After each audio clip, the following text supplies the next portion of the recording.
We've been talking about Kyrie Irving for weeks. Now we have hard news. He is going to opt in to his player option, getting $36.5 million and staying with the Brooklyn Nets for next year. What do you think the implications are of this decision?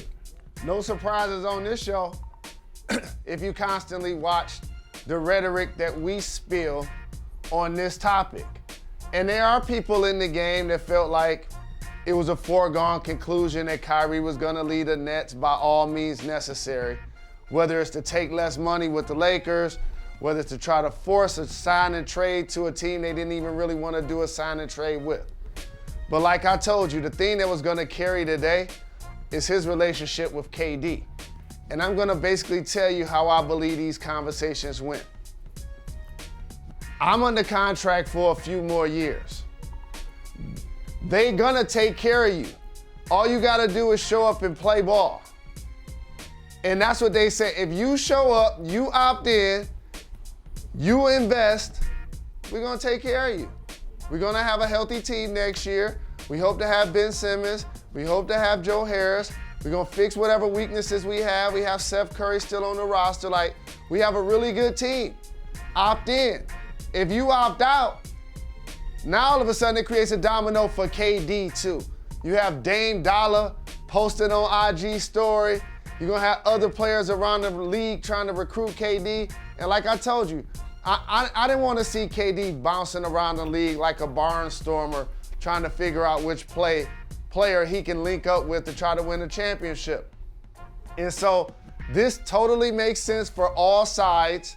And I'm looking forward to seeing how a healthy Nets team responds. And again, like I tell you, the last 3 seasons have been an anomaly. Yep. We've had 3 champions in 20 months. Normally we have 1 champion in 12 months. Everything has been compressed. So when you show Kyrie's games missed, yes, there are 2 separate issues.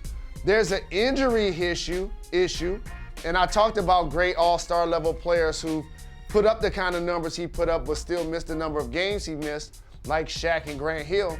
But also there's a last 3 years, like the pandemic, playing in a bubble, not getting vaccinated. So I believe he's gonna be reinvested, and I'm looking forward to again, watching to see how this plays out. You know, I've always said that the Nets are like an NFT. Like, they have value, but you just can't see it or feel it. But when you look at this situation, look at who they have under contract: KD, Kyrie, Ben Simmons, Joe Harris, Seth Curry. Now, there's an underwhelming feeling that Nick Claxton will stay with the team. That is a great core. This NFT has more value than ever. Call me crazy, Mr. Rose, but when I look at Kevin Durant, Kyrie Irving, Ben Simmons, Joe Harris, Seth Curry, Nick Claxton, all on the same team, I see a team that can win the East. I see a team that was at top of the East before injuries started to hurt them last year. I'm gonna say you should see a motivated team. The only one that didn't win a playoff game this year, while having KD and Kyrie in uniform. And when you look at that roster, the thing that's gonna need to happen for that small ball lineup to take place is the reinvention of Ben Simmons, how he's positioned on the floor. In Philadelphia, they wanted him to be the initiator of offense, i.e. the point guard. But what happens is that magnifies the fact that he's not gonna attempt shots outside of the paint because normally he's at the top of the floor. Mm-hmm. But the lineup that they're gonna be using now, with he and KD basically up front, he'll be playing like a quasi-power guard, small ball 5, and he'll be more on the wing, more on the baseline. He'll be more of a screener that can roll or kick it to the shooter on the weak side or finish. And so again, his health is still gonna be the determining factor because with KD and with Kyrie, they're still gonna need that third guy. That's why they went out and tried to recruit James Harden. That's why they now have Ben Simmons. If he's not healthy and playing like he's capable of playing, the goals still don't take place. Jalen, I'm glad you used the word motivated because I feel like Kyrie Irving tested his value the last couple weeks around the league just to see how many teams were interested. And some tells me that he didn't feel the sort of interest that he wanted to. Guess what? Now he's in a contract year. and he's going to have a great year. He's going to play all the games that he can play, and he's going to get the 40-point games and the oohs and the ahs and put up the highlights, and he might have a couple quotes that might, make you say, as Arsenio Hall used to say. Normal people keep the world going, but those who dare to be different lead us into tomorrow. I've made my decision to opt in. See you in fall. A11, all even. I'm not sure what that last one means.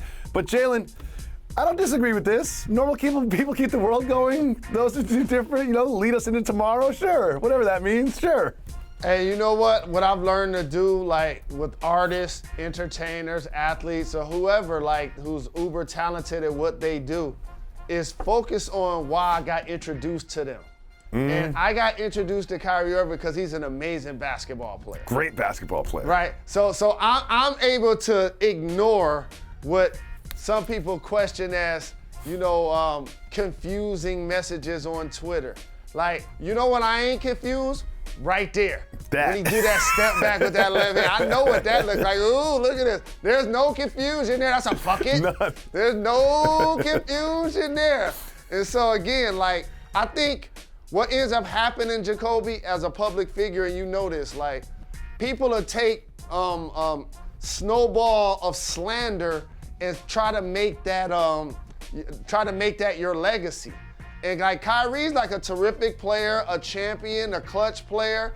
He just beats to a different drum. Yeah. But newsflash, most of us do. Thanks for watching ESPN on YouTube. For live streaming, sports, and premium content, subscribe to ESPN+.